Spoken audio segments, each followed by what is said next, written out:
Est-ce que mon positionnement, c'est de chercher à y répondre, d'apporter une réponse qui risque d'apparaître pour l'enfant comme la réponse.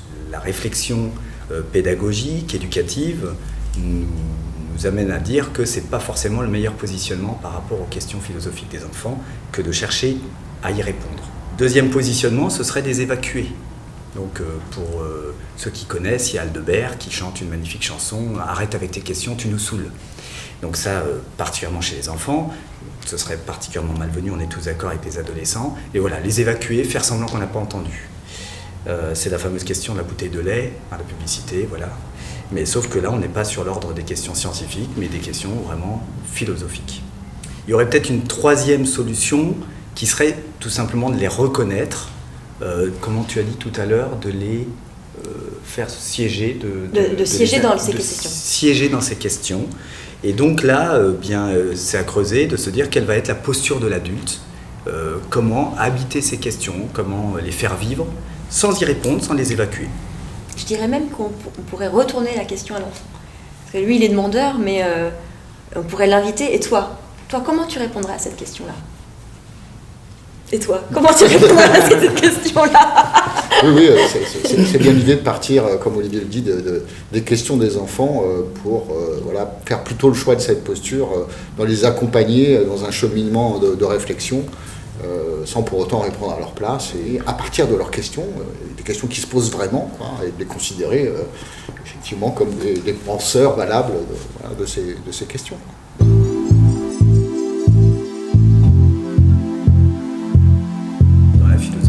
Accepte de se reconnaître faillible. Et c'est une difficulté qu'on rencontre avec certains adolescents et certains jeunes, c'est qu'on leur demande d'admettre cette idée qu'ils soient faillibles, et que cette faillibilité devient une qualité, n'est plus un défaut, mais devient une qualité en fait, quelque chose de précieux.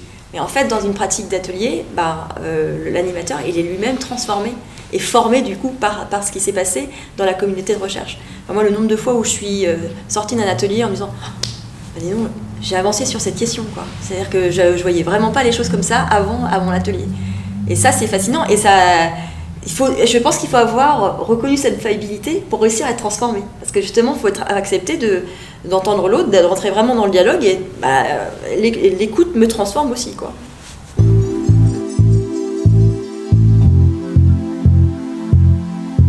Donc, de cette idée qu'il peut y avoir plusieurs réponses ou qu'il n'y en a pas une définitive, il ne faudrait pas en déduire non plus que c'est le café du commerce où on peut finalement dire tout et n'importe quoi et repartir en ayant proféré je ne sais quelle idée.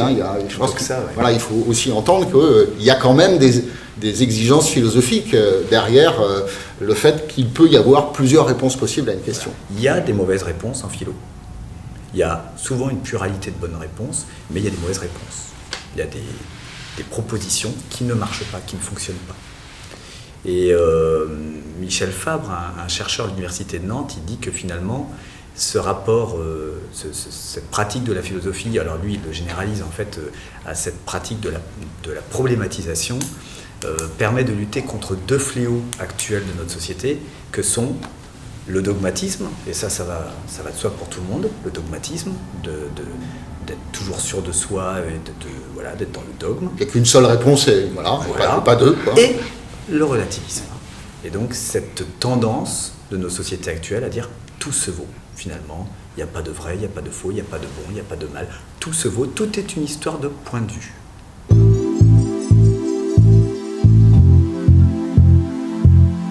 L'animateur, il a une posture d'impartialité, mais pas de neutralité en fait. Ça, c'est un apport récent d'une de nos collègues, Edwige Chirouter, qui va faire d'ailleurs un guide un petit peu de tous les malentendus dans les ateliers philo. Et elle dit il faut arrêter de dire qu'on est neutre dans l'atelier en tant que parent ou adulte, enseignant. On n'est pas neutre, on est impartial. Comme dirait notre cher Jean Jaurès, c'est ça, c'est lui. Il n'y a que le néant qui soit neutre. Mais on porte des valeurs. dans l'atelier philo, dans la famille, on porte des valeurs. C'est une pédagogie de la question, voire une pédagogie du retrait, mais c'est des mots qui sont un peu ambigus parce que ça laisserait entendre que pour animer ou faciliter une discussion philosophique avec les enfants et les adolescents, il ne faudrait rien faire. Non, au contraire, c'est même très mobilisant. On s'engage. Il faut être très actif. Donc la distinction entre neutralité et impartialité, elle est une manière de rappeler qu'on est très présent, très actif pour animer une discussion, mais qu'en revanche, il n'est pas question qu'on donne son avis et qu'on soit en train de prêcher dans le mauvais sens du terme ces valeurs qui sont évidemment les meilleures puisque ce sont les nôtres.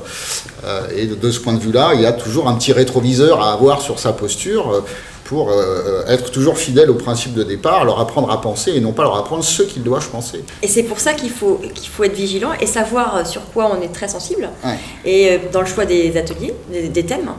Et que lorsqu'on a un thème où on sent qu'on va avoir du mal à ne pas s'impliquer, enfin personnellement, eh ben, il vaut mieux pas le faire. Ouais. Et donc ça veut dire aussi que l'animateur il doit être très au clair avec ses propres pensées, ses propres idées sur certains thèmes et savoir est-ce qu'il va être capable d'avoir cette impartialité. Parce qu'il sait qu'il ne sera pas neutre de toute façon. Mais il y a des choses où on arrive plus à être impartial que d'autres.